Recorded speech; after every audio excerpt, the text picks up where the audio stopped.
안녕하세요. B급 감성 강한 남자 뚱테일링입니다. 오늘은 팔 아픈 애가 발 아픈 애를 모시고 초보자분들이 가장 많이 헷갈려하는 프로세스에 대한 이야기를 해보려고 합니다. 우리 목발 형님 자기소개 한번 부탁드릴게요. 안녕하십니까. 목발 형님으로 알려져 있는 목발 형님입니다. 조만간 아마 이름 바뀔 거예요. 우리 초보자분들이 진짜 많이 헷갈려하는 프로세스가 첫 번째는 유막 제거, 두 번째 철분 제거, 세 번째 타르 제거요. 그리고 브러쉬질은 언제 해야 되는지 간단하게 브러쉬질부터 한번 얘기를 해봅시다. 우리가 브러쉬질을 언제 하는 게 맞을까요? 워시미트 다 문지르고 본세차까지 완벽하게 다 끝난 다음에 미비한 부분을 잡는 게 맞습니다. 저도 그렇게 생각해요. 아니면 프리워시를 끝내고 나서 본세차 들어가기 전에 해도 괜찮다고 생각해요, 저는. 이거는 뭐랑 관련이 있냐면 저희 와이프가 치과 쪽이라서 치실을 언제 써야 될지 치간 칫솔을 언제 써야 될지 요거랑 딱 일맥상통해요. 근데 이거는 치과 의사들도 아직까지 결론을 못 냈어요. 칫솔질을 다 한 다음에 치실을 써도 된다라고 얘기하는 사람도 있고 치실을 쓴 다음에 칫솔질을 해야 된다라고 얘기하는 사람도 있어요. 중요한 건 어찌됐건 브러쉬질은 본세차 들어가기 직전이던가 아니면 본세차가 끝난 다음에 해야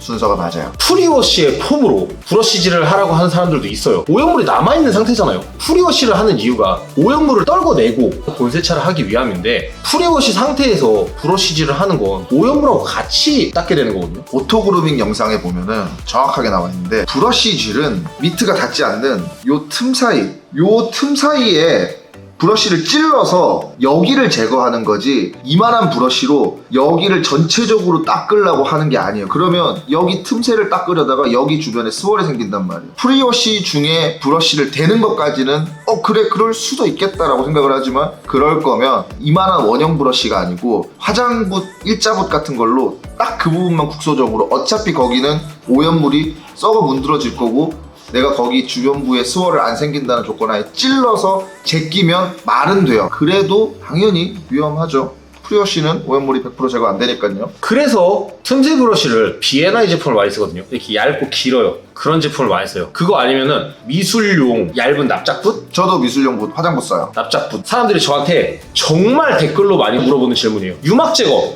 철분 제거, 타르 제거 언제 하느냐? 어떤 의견이세요? 타르 제거부터 얘기를 해봅시다. 타르 제거제는 성질 자체가 이 계면활성제가 들어가면 물이랑 기름이랑 뭉쳐져가지고 이게 뭉글뭉글해진 다음에 얘를 걷어내는 거란 말이에요. 얘네로도 안 걷어내지는 정말 강력한 기름 성분의 오염물이 있어요. 계면활성제로도 견적이 안 나오니까 그러면 얘 기름이잖아, 유성이잖아. 그러면 기름 가지고 지워내면 되겠네? 이게 타르 제거제예요. 무슨 얘기냐? 기름 관련된 모든 애들이 다 죽어나간다는 거거든. 내가 그 전에 왁스를 올렸든 뭘 올렸든 간에 유리막도 저가형 유리막들은 다 날라가요. 기본적으로 밑에 있는 코팅층 다 박살낼 요량하고 타르 제거제를 쓰는 거예요. 유리막에도 당연히 데미지 굉장히 세게 들어가요. 그래서 타르 제거제는 내가 유리막을 올렸다 싶으면 웬만하면 아예 쓰지를 마시고 내가 이걸 굳이 해야겠다? 얘 기름이잖아요. 고압수에 안 날아간단 말이에요. 남아있어요 계속.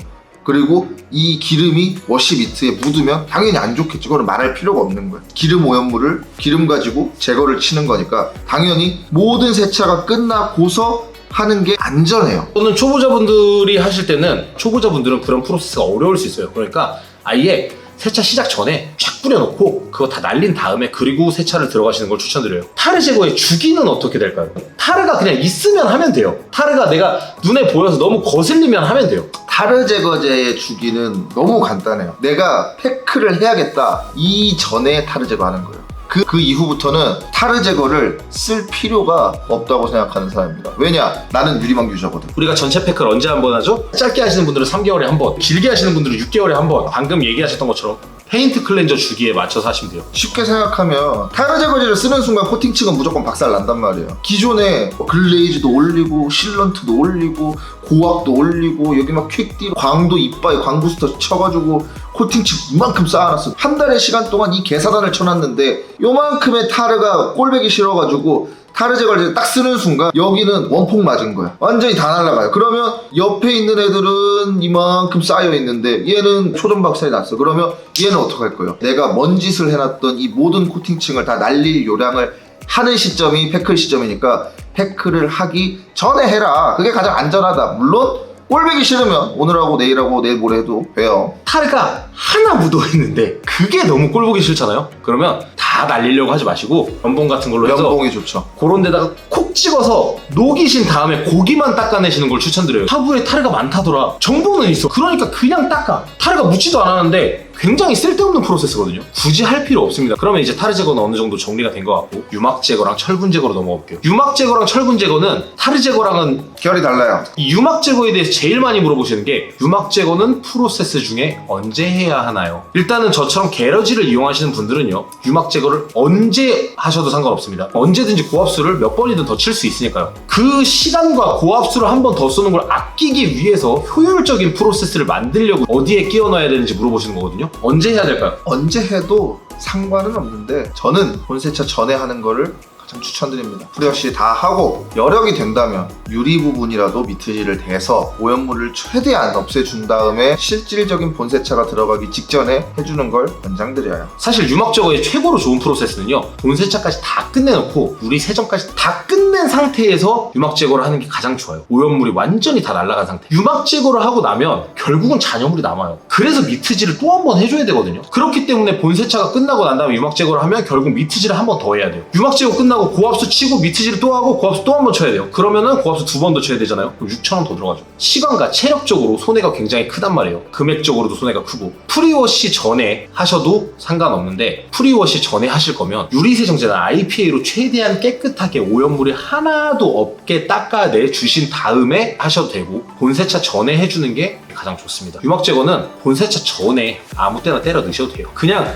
어떻게든 하기만 하면 됩니다. 자, 그럼 이제 철분 제거. 철분 제거는 언제 하는 게 좋을까요? 철분 제거는 확정적이에요. 철분 제거제를 제대로 돈값 하려고 쓰시는 거면 본세차 다 하고 그 다음에 뿌려야지 돈값을 하는 겁니다. 이건 100%입니다. 예를 들어서 내가 도장제의 철분을 제거할 거야. 나는 도장제의 철분을 제거할 건데 철분 제거제의 속성에 대해서 생각해보면 너무 간단해요. 철분 제거제를 우리가 쓰는 이유는 휠 말고 도장면 철분에 제거할 때는 도장면이 있으면 철분이 박혀 있는 거예요. 이 철분 제거제가 철분을 위로 이렇게 떠오르게끔 하는 거란 말이에요. 근데 문제는 이렇게 박힌 애들을 상대로 떠올라야 되는데 얘네가 그냥 이렇게 얹어져 있어. 고압수 치면 날아갈 것 같아. 프리워시 쳐도 날아갈 것 같아. 얘네 위에다가 철분 제거제를 뿌리면 얘가 그냥 이렇게 올라와요. 이렇게 있는 애를 이렇게 뽑아내려고 철분 제거제를 쓰는 건데 이렇게 있던 애가 이렇게 그냥 올라오는 거야. 그러면 여기 있는 애들은 위에 오염물을 날리지 않은 상태에서 철분 제거제를 쓰니까 얘가 제대로 못 떠오를 수도 있단 말이에요. 그러니까 모든 본세차가 다 끝나고 오염물이고 뭐고 지랄이고 아무것도 없어. 여기에 박혀있는 철분만 타겟으로 하는데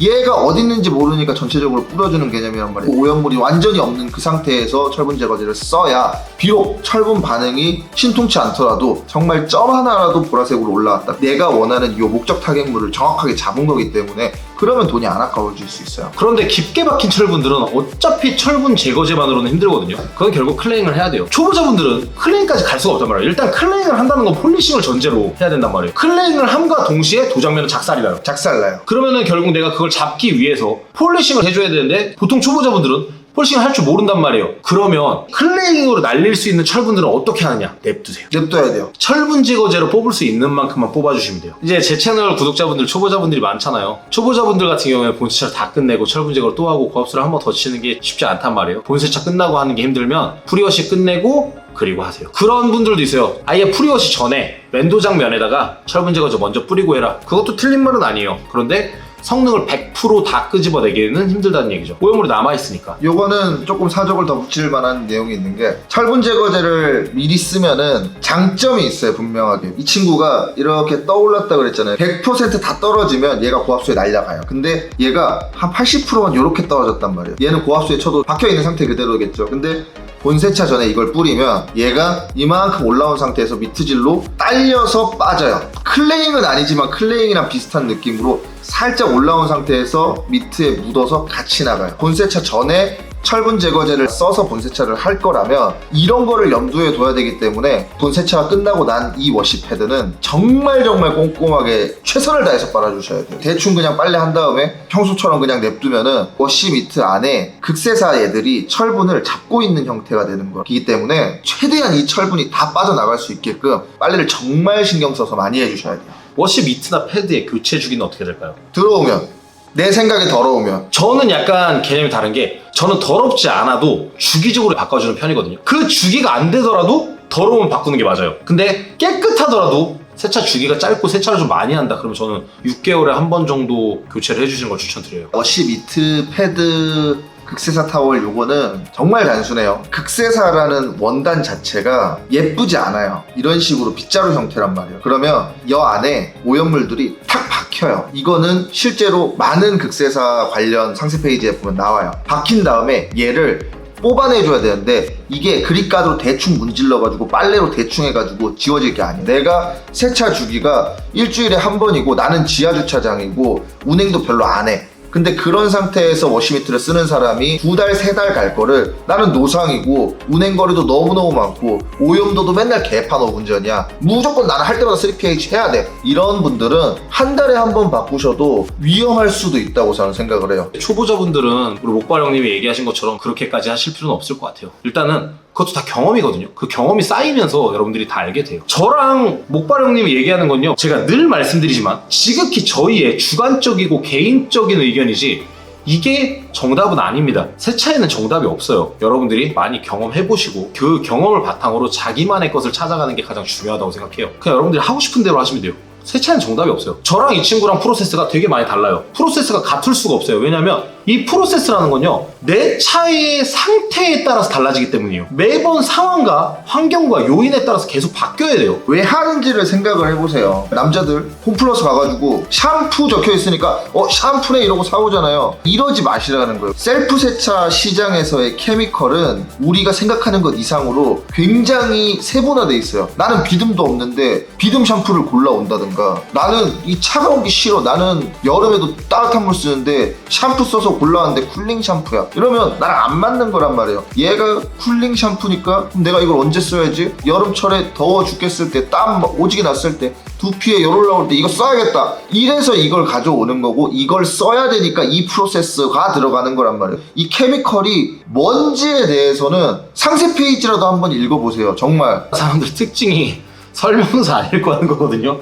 근데 케미컬 상세 페이지는 꼭 읽어볼 필요가 있어요. 오늘 영상 여기까지입니다. 저희가 이야기했던 부분 외에도 궁금하거나 어려운 부분들이 있으시면 인스타 DM이나 댓글로 남겨주시고요. 지금까지 B급 감성 강한 남자 팔병신 둥테일링 목발형님이었습니다. 감사합니다.